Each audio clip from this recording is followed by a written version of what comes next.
Hello everyone. आज हम Indian constitution के कुछ प्रीवियस ईयर क्वेश्चंस और कुछ मोस्ट इम्पॉर्टेंट क्वेश्चन देखेंगे। ऐसे क्वेश्चंस जो आने वाले समय में एनटीए पेपर 2 पॉलिटिकल साइंस में पूछ सकता है, इसलिए आप सारे क्वेश्चंस अटेम्प्ट करिएगा और आप जो भी स्कोर गेट करते हैं कमेंट में ज़रूर मेंशन करिएगा। अगर आप चैनल के टेलीग्राम ग्रुप से नहीं जुड़े हुए हैं तो लिंक डिस्क्रिप्शन में दी हुई है, वहाँ जाकर आप चैनल से जुड़ सकते हैं। ये क्वेश्चंस दोनों ही मीडियम में हैं, इंग्लिश और हिंदी दोनों में। ये मेरे बारे में कुछ इन्फॉर्मेशन है। हम चलते हैं क्वेश्चंस की तरफ। देखिए, फर्स्ट क्वेश्चन है, the constitution should given India domination status was a proposal in. संविधान को भारत को डोमिनेशन का दर्जा दिया जाना चाहिए में एक प्रस्ताव था।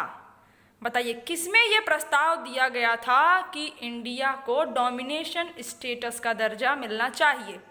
ए कैबिनेट मिशन प्लान में, बी क्रिप्स मिशन में, सी माउंटबेटन प्लान में या डी साइमन कमीशन में?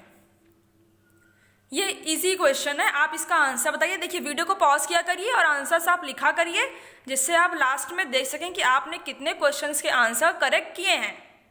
अब इसका आंसर बताइए क्या होगा। देखिए, इसका करेक्ट आंसर है ऑप्शन बी, क्रिप्स मिशन, जो कि मार्च 1942 को आया था और इसी में इंडिया को डोमिनियन स्टेटस देने की बात कही गई थी। सबसे इम्पॉर्टेंटली, नेहरू रिपोर्ट में ही जब इंडिया के लोगों ने ही डोमिनियन स्टेटस की मांग कर ली 1928 में, तो ब्रिटिश गवर्नमेंट तो देगी ही, वो फुल इंडिपेंडेंस की बात क्यों करेगी? इस मिशन को किसने लीड किया था? स्टैफोर्ड क्रिप्स ने। और गांधी जी ने एक बहुत फेमस उनका स्टेटमेंट है क्रिप्स मिशन के ऊपर। उन्होंने कहा था कि ये post dated cheque drawn on a failing bank, Hindi में दिवालिया बैंक के नाम आगामी तारीख का चेक कहकर क्रिप्स मिशन को बुलाया था। अब ये क्रिप्स मिशन ब्रिटिश की गवर्नमेंट लाई क्यों थी? क्योंकि वो इंडियंस का कॉपरेशन चाहती थी वर्ल्ड वॉर में, कि इंडियंस आएँ और लड़ें हमारी तरफ से। अब इसी क्रिप्स मिशन में बात कही गई थी कि एक कॉन्स्टिट्यूएंट असेंबली भी बनाई जाएगी और जो कि कॉन्स्टिट्यूशन बनाएगी भारत के लिए, जिसमें कि कुछ मेंबर प्रोविंशियल से इलेक्ट होंगे और कुछ प्रिंस के थ्रू नॉमिनेट होंगे। इस क्वेश्चन का आंसर आपको मिल गया। देखते हैं नेक्स्ट क्वेश्चन क्या है। देखिए, कॉन्स्टिट्यूशन के क्वेश्चन आप इजी मत लिया करिए, हो सकता है आपको कॉन्स्टिट्यूशन के क्वेश्चन ही एग्जाम में फंसा दे, इसलिए आप कॉन्स्टिट्यूशन को भी बराबर से देखा करिए, बराबर से क्वेश्चंस लगाया करिए। कोई ना कोई नई चीज़ तो आपको पता चल ही जाएगी। 100% मैं इस बात की गारंटी लेती हूँ कि आपको कोई ना कोई नई चीज़ मिल जाएगी। अब ये क्वेश्चन देखिए क्या है, which one of the following state has largest number of seat reserve for scheduled tribe in the Lok Sabha. Hindi में निम्नलिखित में से किस राज्य में लोकसभा में अनुसूचित जनजाति के लिए सबसे बड़ी सीट आरक्षित है? ए बिहार में, बी उत्तर प्रदेश में, सी तमिलनाडु में, डी मध्य प्रदेश में? बताइए किस राज्य में शेड्यूल्ड ट्राइब के लिए मैक्सिमम सीट रिजर्व्ड है in comparison to other states Lok Sabha के लिए? देखिए, इसका करेक्ट आंसर है ऑप्शन डी, मध्य प्रदेश में 4 सीट्स रिजर्व्ड हैं शेड्यूल्ड ट्राइब के लिए। और जबकि मोस्ट पॉपुलस स्टेट है हम उत्तर प्रदेश, वहाँ पर एक भी सीट शेड्यूल्ड ट्राइब के लिए रिजर्व नहीं है। देखते हैं नेक्स्ट क्वेश्चन क्या है। देखिए, थर्ड क्वेश्चन बहुत लोगों के लिए बिल्कुल नया क्वेश्चन होगा ये। The preamble of which country emphasises domestic tranquillity. किस देश की प्रस्तावना घरेलू शांति पर जोर देती है? फ्रांस की, इंडिया की, यूएसएसआर की या यूएसए की? बताइए इसका आंसर क्या होगा। देखिए, इसका करेक्ट आंसर है ऑप्शन डी, यानी यूनाइटेड स्टेट ऑफ अमेरिका की प्रस्तावना में डोमेस्टिक ट्रैंक्विलिटी की बात की गई है कि हम अपने सिटीजन्स को, उनकी प्रॉपर्टीज़ को सेफ रखेंगे। अब एग्जैक्ट लाइन अगर मैं आपको बताऊं कि प्रीएम्बल में क्या लिखा है, लिखा हुआ है, we the people of US in order to form a more perfect union establish justice, insure domestic tranquility, provide for common defence, promote the general welfare. ये एग्जैक्ट लाइन अमेरिका के प्रियम्बल में लिखी हुई है। अमेरिका का constitution domestic tranquility की power government को देता है। देखते हैं नेक्स्ट क्वेश्चन क्या है। Fourth question can be easy for you, आपके लिए आसान क्वेश्चन हो सकता है। Which article is for protection of interest of minorities, अल्पसंख्यकों के हितों का संरक्षण किस अनुच्छेद के लिए है? आर्टिकल 26, आर्टिकल 27, आर्टिकल 29 या आर्टिकल 30? अब इसका आंसर तो सबको आना चाहिए। अगर जिनको नहीं भी आ रहा है उनका आज यहाँ पर वो रिवीजन कर लेंगे। अगर कोई भूल गया होगा तो इसे वो आज लर्न कर लेगा। देखिए इसका करेक्ट आंसर है ऑप्शन सी। आर्टिकल 29 में अल्पसंख्यकों के हितों का संरक्षण की बात कही गई है। कहा गया है कि अगर कोई सिटीजन, कोई ग्रुप माइनॉरिटी से बिलोंग करता है, यानी उसके ग्रुप में बहुत कम लोग बिलोंग करते हैं, वहाँ पे कोई ऐसी भाषा बोली जाती है जो मेजॉरिटी पीपल नहीं बोलते, कोई ऐसा कल्चर है जो बहुत कम लोग फॉलो करते हैं, तो उनको इस आर्टिकल के अंतर्गत उनके कल्चर को, उनकी लैंग्वेज को, उनके धर्म को कंजर्व किया जाएगा। और देखिए आर्टिकल 30 भी इसी से रिलेटेड है, माइनॉरिटीज़ के राइट से ही रिलेटेड है। अब इसमें क्या था, इसमें है कि जो माइनॉरिटीज़ हैं वो अपनी एजुकेशनल इंस्टीट्यूट एस्टैब्लिश कर सकती हैं और उन्हें एडमिनिस्टर भी कर सकती हैं। यानी कि कोई भी अगर कुछ ऐसा रिलीजन है, कोई ऐसा रिलीजन है जहाँ पर बहुत कम लोग हैं, तो वो एक अपने लिए एक शिक्षा का संस्थान खोल सकते हैं, इस पर कोई रोक टोक नहीं है। और साथ ही साथ स्टेट के लिए भी बात कही गई है कि वो इक्वली ट्रीट करेगा उन इंस्टीट्यूशंस को और उनके साथ कोई भेदभाव नहीं करेगा। अब हमारे भारत में माइनॉरिटीज़ ग्रुप कौन कौन से हैं? मुस्लिम्स हैं, सिख्स हैं, क्रिश्चियन हैं, बुद्धिस्ट हैं, पारसीज हैं, जैन हैं। देखते हैं नेक्स्ट क्वेश्चन क्या है। क्वेश्चन नंबर 5 है, the Christian missionaries were allowed to spread their religion in India under the act. ईसाई मिशनरियों को भारत में अधिनियम के तहत अपना धर्म फैलाने की अनुमति दी गई थी। आपको बताना है कि किस अधिनियम के तहत ईसाई मिशनरी अपना धर्म यहाँ पर फैला सकते हैं। Pitts India act of 1784, charter act of 1813, charter act of 1833, charter act of 1853। बताइए इसका आंसर क्या होगा?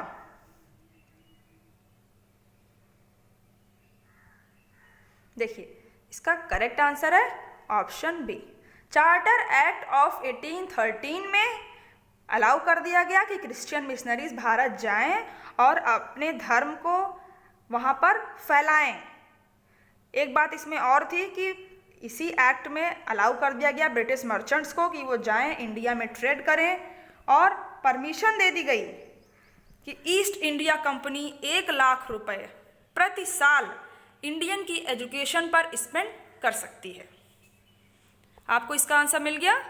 देखते हैं नेक्स्ट क्वेश्चन क्या है। देखिए 6th क्वेश्चन है, which of the following sentence is not correct about state information commissioner. निम्नलिखित में से कौन सा वाक्य राज्य सूचना आयुक्त के बारे में सही नहीं है? ए, SIS is appointed by governor of the state. SIS राज्य के राज्यपाल द्वारा नियुक्त किया जाता है। राज्य सूचना आयुक्त राज्यपाल द्वारा नियुक्त किया जाता है। या B, SIC can be reappointed, राज्य सूचना आयुक्त को फिर से नियुक्त किया जा सकता है। सी है, SIC submits annual report to the state government, राज्य सूचना आयुक्त राज्य सरकार को वार्षिक रिपोर्ट प्रस्तुत करता है। लास्ट है कि state information commissioner is consist of chief state information commissioner and not more than 10 state information commissioner. यानी कि राज्य सूचना आयुक्त एक मुख्य राज्य सूचना आयुक्त से युक्त होता है और 10 से अधिक राज्य सूचना आयुक्त भी इसमें होते हैं। यानी कि 10 मेंबर्स हैं और एक चीफ है। अब बताइए कि इसका आंसर क्या होगा? कौन सा स्टेटमेंट सही नहीं है स्टेट इंफॉर्मेशन कमिश्नर के बारे में? क्या इसमें एक कमिश्नर और 10 मेंबर होते हैं? क्या ये अपनी एनुअल रिपोर्ट स्टेट गवर्नमेंट को देता है? क्या ये रीअपॉइंट हो सकता है? क्या इसे गवर्नर अपॉइंट करते हैं? बताइए इसका आंसर क्या होगा? देखिए इसका करेक्ट आंसर है ऑप्शन बी। राज्य सूचना आयुक्त को फिर से नियुक्त नहीं किया जा सकता है। ये बात सही है कि इसे गवर्नर ऑफ स्टेट अपॉइंट करते हैं। ये भी सही है कि स्टेट गवर्नमेंट को अपनी रिपोर्ट देता है। ये भी सही है कि इसमें एक कमिश्नर चीफ होते हैं और 10 अदर स्टेट इंफॉर्मेशन कमिश्नर होते हैं। पर यह बात गलत है कि इसे हम दोबारा नियुक्त कर सकते हैं, ऐसा नहीं है। इनका टाइम पीरियड है 5 साल या फिर 65 साल की उम्र। अब इनको अपॉइंट करने के लिए गवर्नर अपॉइंट करते हैं, पर रिकमेंडेशंस जरूरत होती है। उसके लिए एक कमेटी बनाई जाती है जिसमें चीफ मिनिस्टर होते हैं जो कि चेयरपर्सन होते हैं उस कमेटी के, और लीडर ऑफ अपोजिशन होते हैं लेजिस्लेटिव असेंबली के, और स्टेट का कैबिनेट मिनिस्टर होता है जो कि नॉमिनेट करते हैं उन्हें चीफ मिनिस्टर। ये पूरी एक कमेटी होती है और यही कमेटी चुनती है कि स्टेट इंफॉर्मेशन कमिश्नर कौन बनेगा। देखते हैं नेक्स्ट क्वेश्चन क्या है। देखिए 7th क्वेश्चन, ये सबको आना चाहिए, ये भी एक आसान क्वेश्चन है। The provisions related to national language for governance can be amended by. शासन के लिए राष्ट्रीय भाषा से संबंधित प्रावधानों में संशोधन किया जा सकता है। कौन सा संशोधन? 2/3 मेजॉरिटी की जरूरत पड़ेगी, या 1/3 मेजॉरिटी की, या 3/4, या सिंपल मेजॉरिटी की? बताइए राष्ट्रीय भाषा को संशोधन करने के लिए कितनी संख्या चाहिए होती है? 2/3, 1/3, 3/4 या सिंपल मेजॉरिटी? देखिए इसका करेक्ट आंसर होगा ऑप्शन डी। सिंपल मेजॉरिटी से ही हमारी राष्ट्रीय भाषा में अगर कोई संशोधन करना है तो वह किया जा सकता है। और किन किन चीज़ों में हम सिंपल मेजॉरिटी से बदल सकते हैं? एक है कि अगर कोई नया स्टेट बन रहा है और अगर कोई एरिया किसी स्टेट से किसी स्टेट में जाना है, ये भी हम सिंपल मेजॉरिटी से ही पार्लियामेंट हमारी कर सकती है। और अगर बाउंड्री है या स्टेट का नाम बदलना है, ये काम भी सिंपल मेजॉरिटी से ही किया जा सकता है। और किसी स्टेट की लेजिस्लेटिव काउंसिल को बदलना, मतलब उसको हटाना हो, एबॉलिश करना हो या फिर नया क्रिएट करना हो, इसमें भी सिंपल मेजॉरिटी की ही ज़रूरत पड़ती है। अब सिंपल मेजॉरिटी होती क्या है?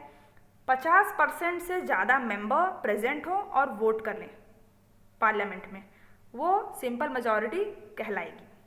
सिंपल मेजॉरिटी से दोनों हाउसेज में पास होकर के फिर वो इंडियन प्रेसिडेंट के पास जाएगा एसेंट के लिए। करेक्ट? देखते हैं नेक्स्ट क्वेश्चन क्या है।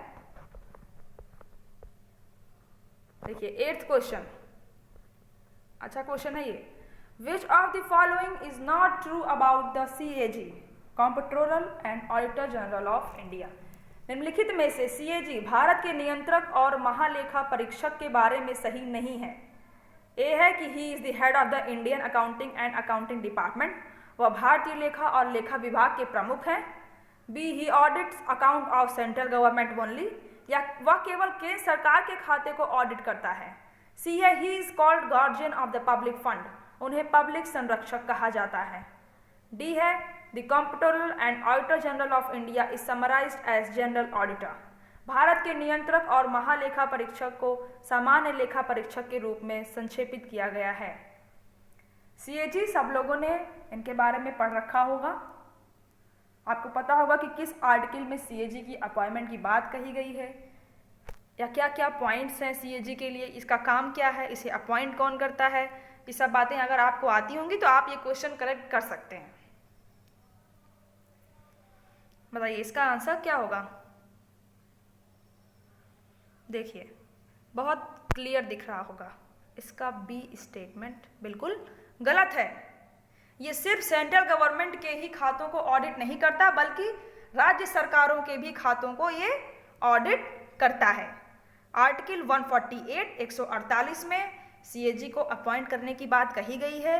CAG का काम क्या है कि ये गवर्नमेंट को जो भी रिसिप्ट्स होता है और जो भी खर्च होता है उन्हें ये ऑडिट करता है। सेम ये स्टेट गवर्नमेंट के भी खातों को ऑडिट करता है और उन सारी बॉडीज़ को जिनको गवर्नमेंट फाइनेंस करती है, इन्हें कौन अपॉइंट करता है? प्रेसिडेंट अपॉइंट करता है। क्या ये दोबारा रीअपॉइंट हो सकते हैं? नहीं, ये भी एलिजिबल नहीं है रीअपॉइंटमेंट के लिए। इनका टर्म ऑफ ऑफिस कितना होता है? कितने वर्ष का कार्यकाल CAG का है? 6 साल और 65 उम्र, दोनों में से एक चीज। और इनको हटा कौन सकता है? Parliament through special majority. किसके तहत? On the grounds of proved misbehaviour या फिर इनकैपेसिटी, कि ये योग्य नहीं है सीएजी बनने के।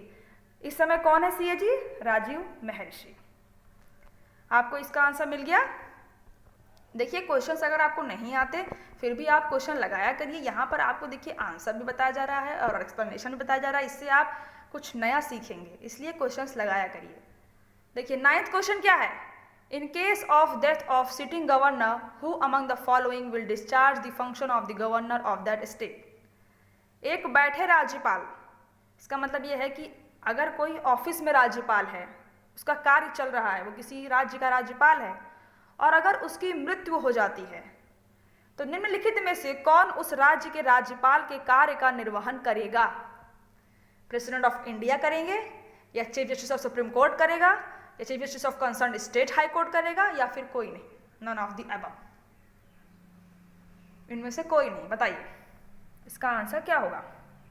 अगर कोई राज्यपाल की किसी राज्यपाल की मृत्यु हो जाती है तब बताइए कि उस राज्य के राज्यपाल का जो काम होगा वह कौन संभालेगा? राष्ट्रपति, या चीफ जस्टिस सुप्रीम कोर्ट के, उच्चतम न्यायालय के चीफ जस्टिस, या chief justice state high court के, उस स्टेट के हाई कोर्ट के चीफ जस्टिस जो होंगे, या फिर इनमें से कोई नहीं? बताइए इसका आंसर क्या होगा? देखने में ये क्वेश्चन आपको आसान लग रहा होगा, बताइए इसका आंसर क्या है? देखिए इसका आंसर होगा D, none of the above. ना राष्ट्रपति, ना चीफ जस्टिस सुप्रीम कोर्ट के, ना chief justice state high court के। ऐसी कोई भी बात इंडियन कॉन्स्टिट्यूशन में नहीं कही गई है कि अगर किसी राज्य के राज्यपाल की मृत्यु हो जाती है तो वहां पर कोई ये इस ऑफिस का आदमी उसका कार्य को संभालेगा। इस बात का कहीं भी हमारे संविधान में जिक्र नहीं है। ये बात बिल्कुल सही है कि ये प्रेसिडेंट के विवेक पर है कि वह किसे अपॉइंट करे, कि स्टेट में गवर्नर की जगह पर कौन सा आदमी उनके कार्यों को देखेगा। ये टोटली प्रेसिडेंट के विवेक पर आधारित है, बल्कि ये कॉन्स्टिट्यूशन में कहीं मेंशन नहीं है। बस प्रेसिडेंट ऐसे प्रोविजंस बना सकता है कि हाँ ये या ये गवर्नमेंट के फंक्शन को कर सकते हैं। मेनली प्रेसिडेंट काम देते हैं ये chief justice of concern state high court को। गवर्नर हमेशा प्लेजर पे प्रेसिडेंट के अपॉइंट होता है, यानी गवर्नर को प्रेसिडेंट कभी भी हटा सकते हैं। आपको इसका आंसर मिल गया। देखते हैं नेक्स्ट क्वेश्चन क्या है। देखिए 10th क्वेश्चन है, which of the following features of the constitution have been borrowed from the government of India act of 1935। 1935 के भारत सरकार अधिनियम से संविधान की निम्नलिखित में से कौन सी विशेषता उधार ली गई है? 1935 के एक्ट से आपको बताना है कि भारतीय संविधान में कौन कौन सी बातें ली गई हैं। ऑफिस ऑफ गवर्नर लिया गया है, एक राज्यपाल का कार्यकाल, कॉन्करेंट लिस्ट ली गई है, समवर्ती सूची, 3rd है इमरजेंसी प्रोविजन, आपातकालीन प्रावधान, 4th रूल ऑफ लॉ, कानून के नियम।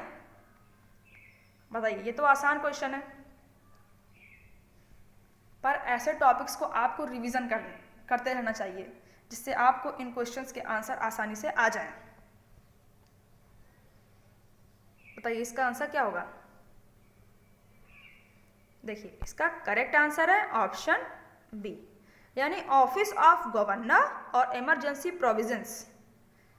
ये दोनों ही चीज हम 1935 के एक्ट से लिया गया है। कॉन्करेंट लिस्ट आप बताइए ये कहाँ से ली गई है? ये भी आपको पता होना चाहिए, ये ऑस्ट्रेलिया से ली गई है। और रूल ऑफ लॉ कहाँ से लिया गया है? ये ब्रिटेन के कॉन्स्टिट्यूशन से लिया गया है। करेक्ट। देखते हैं नेक्स्ट क्वेश्चन क्या है। देखिए 11th question, who among the following enjoys the rank of a cabinet minister of the Indian union. निम्नलिखित में से किसे भारतीय संघ के एक कैबिनेट मंत्री का दर्जा प्राप्त है? Deputy chairman of NITI Aayog को, डिप्टी चेयरमैन ऑफ राज्यसभा को, secretary to the government of India को, ये नन ऑफ द अबव। बताइए इसका आंसर क्या होगा?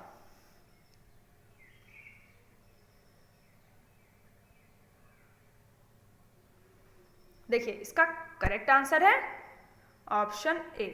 Deputy chairman of the NITI Aayog को ही कैबिनेट मंत्री का दर्जा प्राप्त है। इसे अपॉइंट कौन करता है? इसे अपॉइंट कैबिनेट करती है। और पीएम नीति आयोग के चेयरमैन होते हैं, ये भी आपको पता होना चाहिए। ये नीति आयोग बना कब? 1 जनवरी 2015 को प्लानिंग कमीशन को रिप्लेस करके। इसके डिप्टी चेयरमैन अभी कौन है?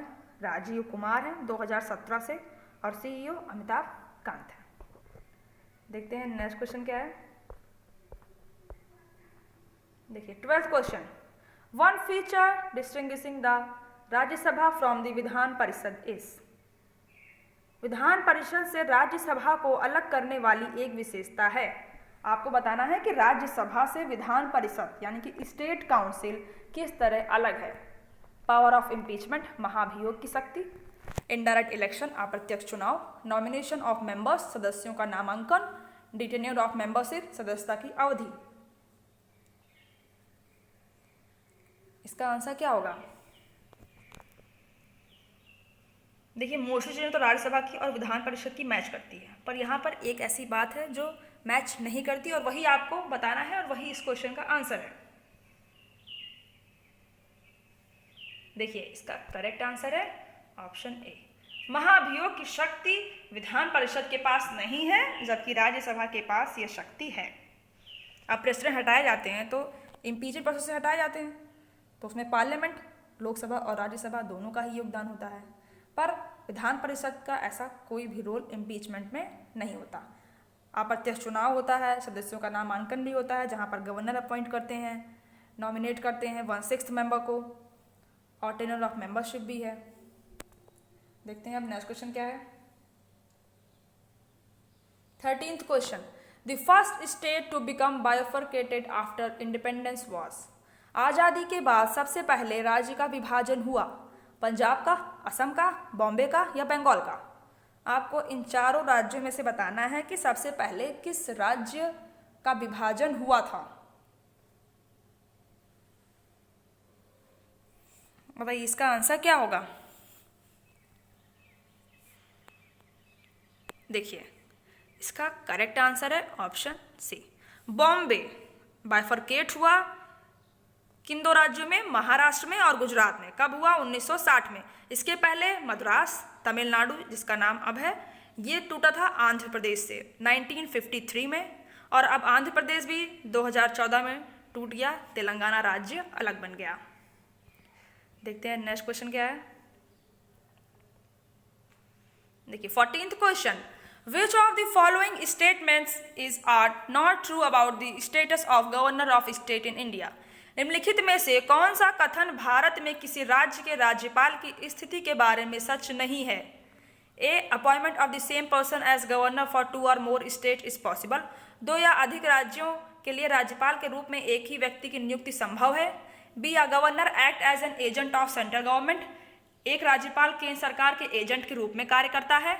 C, a governor is a nominal executive head of the state. एक राज्यपाल राज्य का नाम मात्र कार्यकारी प्रमुख होता है। D, the office of governor of a state is an employment under the central government. एक राज्य के राज्यपाल का कार्यालय केंद्र सरकार के अधीन एक रोजगार है। बताइए इसमें से कौन सा स्टेटमेंट गवर्नर के बारे में गलत है? अगर आप एक एक करके स्टेटमेंट्स देखेंगे तो आप इसका आंसर आसानी से कर सकते हैं। देखिए सबसे पहले हम ए देखेंगे कि ए क्या कह रहा है कि 2 या अधिक राज्यों के लिए राज्यपाल के रूप में एक ही व्यक्ति की नियुक्ति संभव है। ये बात सही है या नहीं? देखिए ये बात बिल्कुल सही है। 7th कॉन्स्टिट्यूशनल अमेंडमेंट हुआ था, यानी कि 7th संवैधानिक संशोधन 1956 में हुआ, 1956 में हुआ, जिसमें कि ये फैसिलिटेट किया गया कि एक आदमी को यानी कि एक गवर्नर को 2 या 2 से अधिक राज्यों का गवर्नर बनाया जा सकता है। फिर है B, a governor act as an agent of central government. ये बात भी बिल्कुल सही है कि एक राज्यपाल केंद्र सरकार के एजेंट के रूप में कार्य करता है। सी है, अ governor is a nominal executive head of the state. एक राज्यपाल राज्य का नाम मात्र कार्यकारी प्रमुख होता है। ये भी सही है, सिर्फ नाम मात्र का होता है, मेनली काम तो चीफ मिनिस्टर ही संभालते हैं। ये आप अपने डेली लाइफ में भी देखते होंगे, आपके स्टेट में भी ये होता होगा। डी है, the office of governor of state is an employment under the central government. एक राज्य के राज्यपाल का कार्यालय केंद्र सरकार के अधीन एक रोजगार है, ये बात बिल्कुल गलत है। ऐसा नहीं है। सुप्रीम कोर्ट ने 1979 में ये बात कही कि गवर्नर सेंट्रल गवर्नमेंट के अंदर कोई एम्प्लॉयमेंट पे नहीं आता। ये एक इंडिपेंडेंट कॉन्स्टिट्यूशनल ऑफिस है, इसे सेंट्रल गवर्नमेंट कंट्रोल नहीं कर सकती। आपको इसका आंसर मिल गया। देखते हैं नेक्स्ट क्वेश्चन क्या है। देखिए 15th question, it's a very good question. ये बहुत ही अच्छा प्रश्न है। अब आप इसका आंसर बताइए कि क्या होगा।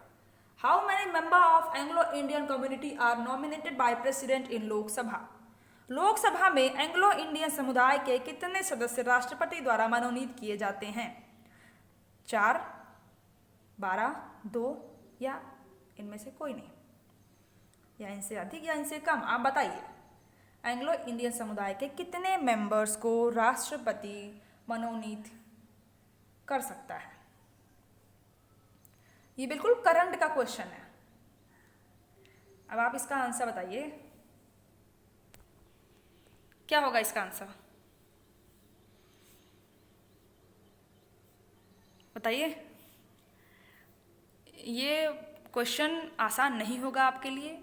ये लग रहा होगा आपको आसान कि अरे मुझे इसका आंसर आता है, पर आप बताइए इसका आंसर क्या होगा। बताइए इसका आंसर क्या होगा। देखिए इसका करेक्ट आंसर है D, none of the above, यानी कि 0 मेंबर। अब 0 मेंबर हो गए हैं। अब एक भी मेंबर को एंग्लो इंडियन समुदाय के लोकसभा में राष्ट्रपति मनोनीत नहीं करेगा। इसके पहले 2 थे, पर अभी लेटेस्ट में 126 कॉन्स्टिट्यूशनल अमेंडमेंट हुआ 2019 में, जिसमें कि प्रोविज़न आया कि अब एंग्लो इंडियन को नॉमिनेट करने की कोई ज़रूरत नहीं है। सरकार ने ये बात कही कि इनके पास इनफ रिप्रेजेंटेशन अब हो गया है, अब इनको रिजर्वेशन की कोई ज़रूरत नहीं है। और ये अमेंडमेंट कब से लागू होगा? 25 जनवरी 2020 से ये अमेंडमेंट लागू हो जाएगा। इसके पहले का जो अमेंडमेंट था वो 25 जनवरी तक ही लागू था। इसके पहले 95th कॉन्स्टिट्यूशनल जो संशोधन लाया गया था 2010 में, वो एक्सपायर 25 जनवरी 2020 को हो गया। और 17th लोकसभा जो अभी लेटेस्ट बनी, इसमें भी एंग्लो इंडियन कम्युनिटी के मेंबर्स को नॉमिनेट नहीं किया गया, जबकि करना चाहिए था। उस समय तक तो ये था, लेकिन फिर भी गवर्नमेंट ने नॉमिनेट नहीं किया। तभी से ये कुछ आशंका लगाई जा रही थी कि हो सकता है कि इसे ख़त्म कर दिया जाए। और बिल्कुल यही किया गया कि जैसे कि देखिए रिजर्वेशन, इनका जो रिजर्वेशन होता है ये हर 10 साल के लिए बढ़ा दिया जाता था कि अब 10 साल आगे के 10 साल जब बढ़ा दिया जाए। अब इनसे देखिए, इनसे रिलेटेड 3 आर्टिकल्स हैं। आर्टिकल 331 331 आर्टिकल है, जो कि क्या कहता है कि प्रेसिडेंट एंग्लो इंडियन कम्युनिटी के मेंबर को नॉमिनेट करेंगे अगर कोई एंग्लो इंडियन कम्युनिटी का इलेक्शन जीत कर लोकसभा में नहीं आया है, उनका एनएफ रिप्रेजेंटेशन नहीं है, तो प्रेसिडेंट नॉमिनेट कर सकते हैं। और आर्टिकल 333 भी यही कहता है कि गवर्नर एंग्लो इंडियन मेंबर को अगर कोई चुनाव जीत के नहीं आया है तो असेंबली में नॉमिनेट कर सकते हैं। और आर्टिकल 334 जो कि इनके रिजर्वेशन की बात करता था, कि उसमें देखिए शेड्यूल कास्ट की भी रिजर्वेशन की बात थी और शेड्यूल ट्राइब की भी और एंग्लो इंडियन की भी। जब आर्टिकल 334 आया तो उसमें यही था कि 10 साल के लिए एंग्लो इंडियन कम्युनिटी को रिजर्वेशन दिया जाना चाहिए, इनको नॉमिनेट प्रेसिडेंट के थ्रू कर देना चाहिए लोकसभा में, और गवर्नर को स्टेट की असेंबली में। यानी कि 1960 तक ही वो लागू होता, उसे ख़त्म कर देना चाहिए था। लेकिन हर 10 साल इस अमेंडमेंट को बढ़ा दिया गया। और लास्ट टाइम मैंने आपको बताया कि 95th अमेंडमेंट हुआ 2010 में, जिसमें कि 10 साल और इनका टाइम बढ़ा दिया गया कि 2 एंग्लो इंडियन को हम नॉमिनेट करेंगे, प्रेसिडेंट नॉमिनेट करेगा उनको लोकसभा के लिए। पर फाइनली अब जो कि 126 कॉन्स्टिट्यूशनल अमेंडमेंट हुआ, उसमें कहा गया कि अब इनकी रिजर्वेशन की कोई ज़रूरत नहीं है, अब इनको नॉमिनेट करने की कोई आवश्यकता नहीं है।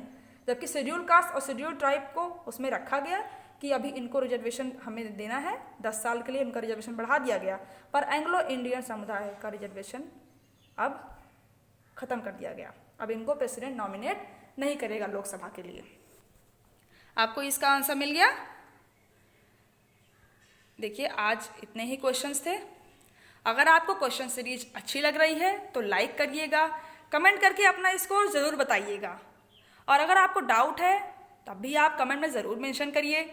और अगर आपको ये वीडियो हेल्पफुल लग रही है तो अपने उन सारे फ्रेंड को शेयर करिए जो यूजी सीनियर पॉलिटिकल साइंस की तैयारी कर रहे हैं। मैक्सिमम क्वेश्चंस आप लगाइए। अगर आप इसके पहले political theory, public administration, international relations या इंडियन कॉन्स्टिट्यूशन के प्रीवियस वीडियोस आपने नहीं देखे हैं, क्वेश्चंस नहीं लगाए हैं, तो जा करके आप सारे क्वेश्चंस लगाइए और आप जो भी स्कोर गेट करते हैं कमेंट में ज़रूर मेंशन करिएगा। ये आपके लिए बहुत हेल्पफुल होगा।